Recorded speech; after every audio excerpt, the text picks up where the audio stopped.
Hey everybody, it's been a while since I made a video, but I'm starting to produce more videos and getting more machines ready. Since school has started back, I'm finding a lot more people are interested in the sewing machines that I restore, and that's pretty typical.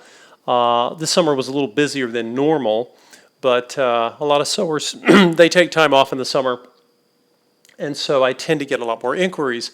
For those of you guys who have never seen my videos before or seen my postings, I restore vintage sewing machines. I've been doing this for 6.5, now going on 7 years.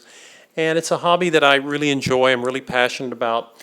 When I pick a machine to restore, there are a lot of old machines out there, and you'll see tons of them for sale all over the place. But I pick machines that I consider to be heirloom quality. And what I mean by that is these are machines that are all metal, and these machines were built in what I call the golden era of sewing machines, the vintage era.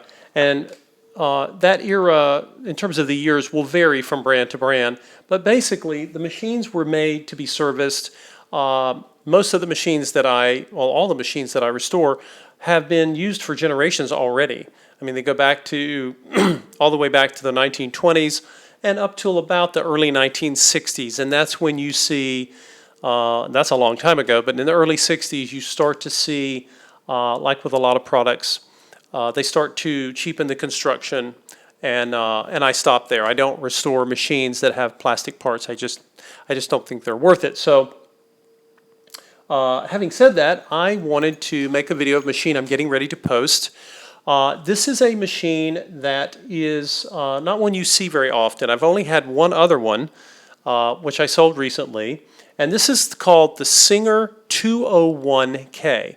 Now, Singer 201s -2 are the American Singers, unlike this one. This one was made in Great Britain. The American Singer 201s were made in large numbers. In fact, I have one on Craigslist now. It's a Centennial 201. They're magnificent machines, and they're gear driven, and they are one of the 3 classic Singer machines. Now, Singer made a lot of great sewing machines that sew wonderful stitches, and they were a huge company. They were the largest in the world. They made all kinds of models. But there were 3 models that they made that had rotary shuttles, okay? And that means that, make sure I'm showing this, that means that as the bobbin hook spins, it spins 360 degrees. And that makes for an incredibly smooth and low vibration operation in the machine, and that gives you a stitch quality that's really quite amazing. I have other machines, the White and Kenmore rotaries. Some of those machines also have rotary hooks, but I love rotary hooks for that purpose. I sew on an oscillating hook. When I need to sew things, I don't even use a rotary machine because I don't need that quality of stitching for what I do. But many of you who sew formal gowns, couture, you may sew wedding gowns, or you're a quilter, the quality of your stitch needs to be beyond compare. And the 3 most famous Singer machines for this purpose are the Singer Featherweight, the Singer 301, which is also based on the Featherweight bobbin system, and then the third is the Singer 201. Okay, and the Singer 201 uses drop-in, or the horizontal bobbin, as some of you may call it. This machine is quite remarkable. Now, what makes this rare is that it's a British-made 201K, and the reason that matters is because of the way the motor operates. It has a belt, and for those of you who might ever want to treadle a 201, if you're going to do that, you need to do so with a British-made Singer 201, because the American 201 has a gear drive, and it's a wonderful design too. They're both magnificent. They make stitches the same way. But the American is gear-driven, and you can't treadle it because its hand wheel has no groove, because it has no belt groove, which you obviously need if you're going to treadle the machine. So, if you are a collector, or if you're someone who wants to treadle a 201, the only way to do it is with a British-made 201. And a British-made 201 with American electricals, as this one, you know, they were sent over here and given American electricals when they were built. They're very rare because very few people in the United States were willing to pay extra over what was already a very premium machine. So the main reason I do these videos is not just to tell you about a little bit about the machine, but I want you to see it sew. whenever you shop for anything used, like a vintage sewing machine, you really want to know that it runs and you want to know what was done to it. In the posting on Craigslist, you're going to see a list of all the things I did. There's a lot of time that goes into this process, but I think it's worth it. And but what I want to do today is just show you guys the amazing stitches that this machine is going to create for us. This is a straight stitch only machine, and I'm using right now a size 14 Oregon brand needle.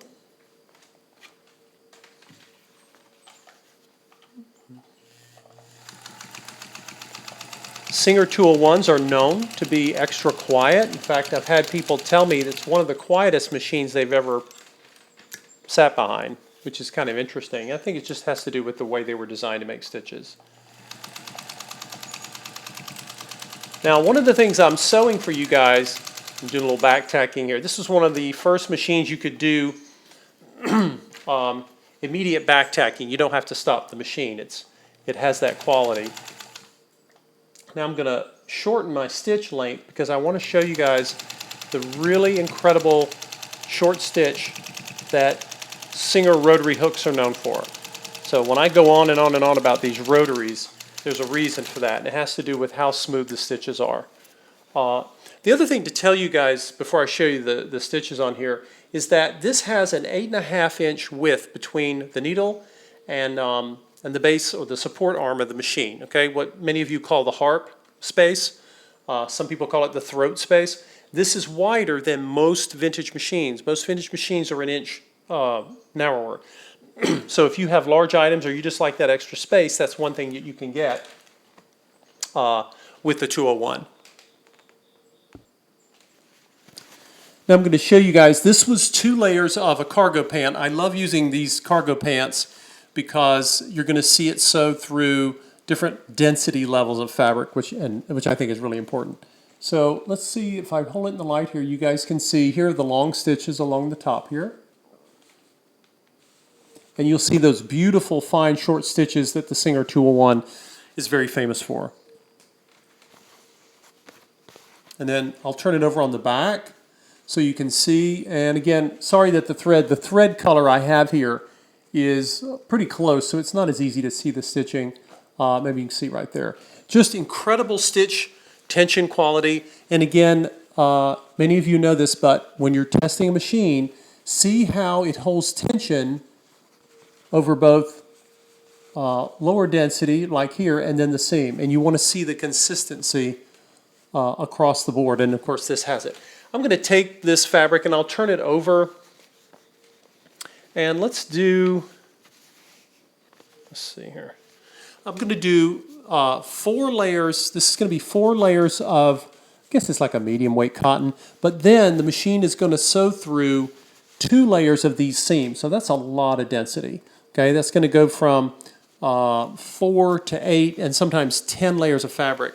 And the great thing about a vintage machine, as many of you know or may have heard, is that they're much stronger than most of the newer machines. Most of the new machines cannot handle things like this. You would think they could, because people need to sew trousers. I'm going to go back to the long stitch because it's a little easier to see.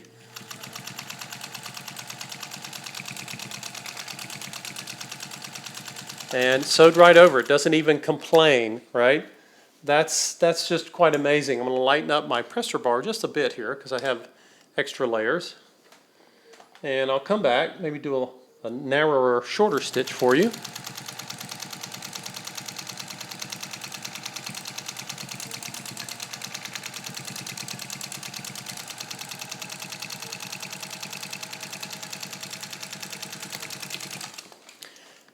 Now, when it went over those 2 seams that time, you may have heard the machine slow a little, but that's because it was doing about twice the number of stitches per inch, and it was having to go through a lot more, and yet it did it beautifully. So here's the long. You can see as it came right over the seam. This is, again, doubled up. So you see it on the other side. That's a lot. And then look at the fine stitches that it made on the very short stitch. So again, you're looking at something that has a stitch quality that is considered one of the nicest ever created in a home sewing machine. That sounds like almost like a commercial, but if you go online and you research Singer 201 stitch quality, you will find lots of people in sewing forums talking about how much they love the machine. Wonderfully quiet, and again, it's been restored. Everything has been checked, and you'll see the long list on the posting. So if you have questions about the machine, if you'd like to set up a time to come and sew on it, if you're an experienced sewer or if you're fairly new, you can use the machine. I can show you how to use it. And if not, I can demonstrate it for you. This machine can go, I should mention, it can go into either a Singer table or a Singer carrying case. And those are extremely easy to find because Singer was the largest company, and their tables and cases are all over the planet. So anyway, guys, thank you for watching. This is a machine that takes me longer than most to restore, but it is one of the best Singers that were ever produced. And people who sew on them will tell you this. If you find someone who has one of these, have them show it to you, or again, you can come by and we can demonstrate it for you, and you'll see its stitching quality. So anyway, thank you for watching. And when you look at the photos, this machine comes with a very large number of accessories, quite a few, more than most. But anyway, if you have any questions, just let me know and send me an email, and we'll set up a time for you to see it. Thank you.